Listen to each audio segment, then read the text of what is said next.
Et si je vous montrais la technique afin d'appliquer de la peinture mate veloutée couleur eucalyptus à l'aide d'un manchon de peintre comme celui-ci, polyester tissé de 9 mm hauteur de mèche. J'ai détouré mon périmètre parce que la face de mur n'est pas très longue. Je l'ai dégagé à l'aide du petit manchon de 110 mm, également en polyester tissé de 9 mm. On a ce qu'on appelle la marge de sécurité pour éviter de toucher le plafond avec le manchon. Les plaintes, si vous ne voulez pas utiliser de ruban de masquage, vous peignez gentiment le dessus de la plainte. Ça pose pas de problème, ça va être nettoyé à l'avancement et puis ça reste de la peinture acrylique. On lèche tranquillement la peinture, on commence un petit peu à rouler pour rendre les fibres bien homogènes. Là on le voit, on n'est pas homogène, il manque de la peinture. S'il manque de la peinture, on va faire des maigreurs. Le rouleau est correctement chargé, on va chevaucher à peu près 5 cm sur la travée précédente. On se tient à 20 à 30 cm du plafond pour éviter de faire un pâté. Si vous démarrez d'ici, pouf, vous allez toucher. Vous voyez, je me décale. J'allonge la peinture.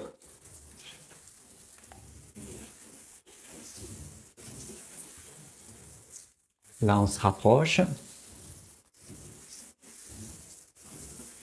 Pour l'instant, j'ai pas touché près de la plainte. Ça nous intéresse pas.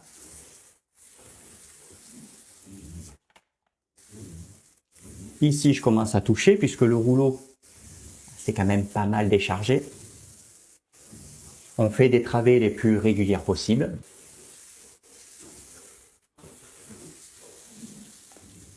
Là, on est pas mal. Opération de lissage, le rouleau est déchargé. Je pars de ma queue, donc en haut. Tranquillement, c'est vraiment ce qu'on appelle de la promenade de rouleau. Je touche la plainte. Et ici, même chose.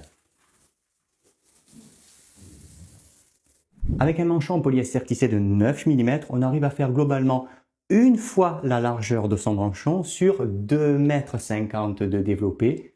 Dès que le rouleau chante un petit peu, on l'entend à l'oreille, c'est qu'il est sec. À ce moment-là, vous faites bien votre opération de lissage. Ça vous permettra d'obtenir un joli petit grain de rouleau type pommelé. Une bonne petite éponge rectangulaire avec une partie tampon à récurer. On va caler donc ici l'index contre la plainte. Le pouce, lui, va appuyer. Vous voyez, je fais légèrement dépasser l'éponge.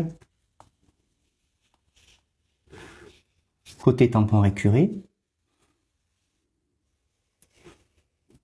Et là, on est propre. Les plaintes se dégagent à l'avancement et se nettoient au fur et à mesure. Là, moi, j'ai 4 plaintes, je vais les nettoyer. Ne laissez pas sécher la peinture parce que après, évidemment, ça commence à être un peu galère à nettoyer.